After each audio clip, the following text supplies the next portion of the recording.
Welcome back sa Next Stage Retrofit. So ito, natapos na natin yung Mirage 2025. So ayun nga, ginawa natin yung Stage 3 projectors. Naka-promo tayo ngayon, 2 units na lang remaining ha. And then Angel Eyes, hazard mo with switchback signal function. So nagsisignal siya, additional feature niya kapag kabila.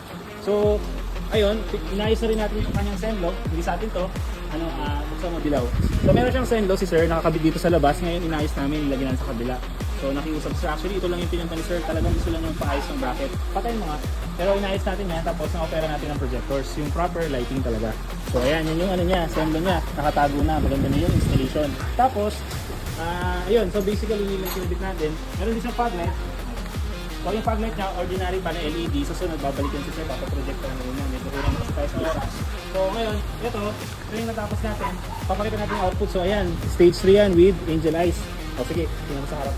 Ayan, so yung stage 3 natin, meron yung low beam, meron din yung high beam.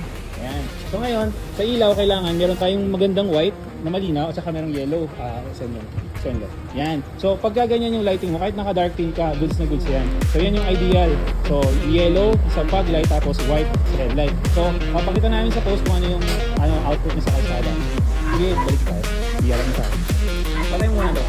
So again, it's a Next Stage Retrofit. Nag-retrofit tayo ng mga projector, headlights, fog light, and auxiliary lights.